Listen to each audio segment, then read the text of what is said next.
आखिर क्यों की एक 25 साल के लड़के ने 70 साल की महिला से शादी। एक 70 साल की बूढ़ी महिला गुब्बारे बेचकर अपनी रोजी रोटी चलाती थी। एक 25 साल का लकी नाम का लड़का था जो दिल्ली में रहता था। किसी काम के सिलसिले में वह गांव आया हुआ था। वह 4-5 दिनों से लगातार इस महिला को गुब्बारे बेचते हुए देखता है। एक दिन वह सोचता है कि इस उम्र में भी यह महिला कड़कती धूप में इतनी मेहनत से अपनी रोजी रोटी के लिए काम कर रही है। अगले दिन जब वह लड़का वहाँ से गुजर रहा था, तभी उसने देखा कि आज वह महिला नहीं है। तभी वह एक आदमी से पूछता है कि क्या आप उस महिला के बारे में जानते हो? वह आज क्यों नहीं आई है? वह आदमी कहता है कि वह महिला अकेले ही पास में एक झोपड़ी में रहती है।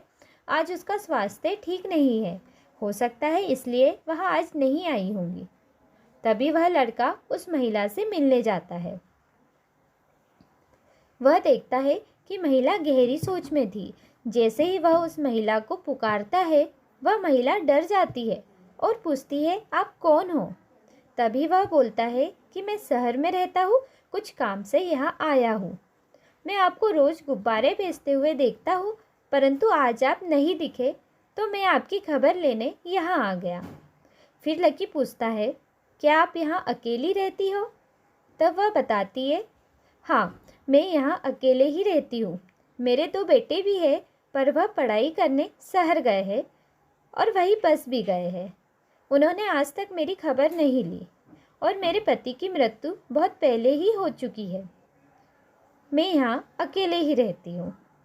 वह महिला यह बताते हुए बहुत ही भावुक हो जाती है और रोते हुए कहती है कि मुझे अपनी ज़िंदगी से कोई शिकायत नहीं है, बस मेरी एक ही इच्छा थी जो अब कभी पूरी नहीं हो सकती। लकी उससे पूछता है कि आप मुझे बताइए कि आपकी क्या इच्छा है, शायद उसे पूरा करने में मैं आपकी मदद कर सकूं। महिला कहती है, जब मैं सुहागन थी तब मुझे अपने पति के साथ 4 धाम की यात्रा करने की इच्छा थी, पर मेरे पति की मृत्यु के बाद यह असंभव है। यह सुनकर लकी कहता है कि मैं आपकी मदद कर सकता हूँ। आप मुझसे शादी कर लीजिए और मेरे साथ 4 धाम की यात्रा कर लीजिए, जिससे आपकी इच्छा पूरी हो जाएंगी। इसके बाद मैं आपसे तलाक लेकर वापस शहर चला जाऊँगा। महिला, यह सही नहीं है, तुम मेरे बेटे की उम्र के हो, तुमसे शादी कैसे कर सकती हूँ? लकी, मैं आपकी इच्छा पूरी करना चाहता हूँ, आप मना मत कीजिए। कुछ दिनों बाद वह दोनों शादी कर 4 धाम की यात्रा करने के लिए निकल पड़ते हैं। जैसे ही यात्रा पूरी होती है, लकी उस महिला को उसकी झोपड़ी में छोड़ता है। वह सोचता है कि इस महिला से तलाक लेकर क्या करूँ, मैं तो कभी यहाँ आऊँगा ही नहीं। वह बिना तलाक दिए शहर चला जाता है और अपनी पढ़ाई में लग जाता है। कुछ दिनों बाद उसे वापस उस महिला की याद आती है और वह सोचता है कि मैं जब से यहाँ आया हूँ, मैंने उस महिला की खबर ही नहीं ली है। मुझे एक बार उनसे मिलना चाहिए।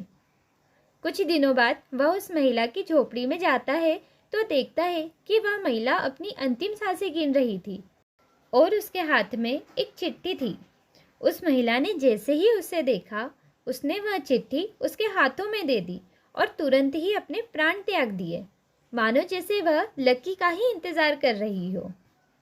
लकी वह चिट्ठी पढ़ता है। उस चिट्ठी में लिखा था कि नदी किनारे मेरा एक घर है जो मैंने तुम्हारे नाम कर दिया है। मुझे उस घर में अपने पति और बच्चों की यादें सताती थी, इसीलिए मैंने वह घर छोड़ दिया और झोपड़ी में रहने लगी। लकी ने अभी तक उसे तलाक नहीं दिया था, अतः वह अभी भी सुहागन थी। इसलिए अंत में लकी ने उसे सुहागन की तरह तैयार किया और उसे अंतिम विदाई दी। उसे अग्नि देकर जब वह नदी किनारे जाता है और उस महिला का घर देखता है तो वह हैरान हो जाता है, क्योंकि वह घर तो बहुत बड़ा और सुंदर था। वो जैसे ही अंदर जाता है, उसे जायदाद के कागजात मिलते हैं जिसे उस महिला ने लकी के नाम कर दिए थे। यह देखकर लकी बहुत ही भावुक हो जाता है। कहानी से सीख, यदि हमारा इरादा नेक हो तो हमारे साथ कभी भी कुछ भी गलत नहीं हो सकता। नेक सोच के साथ किसी की मदद करने से हमें हमेशा ज़रूरत से ज़्यादा ही मिलता है। दोस्तों, कहानी अच्छी लगी हो तो लाइक, शेयर एंड सब्सक्राइब।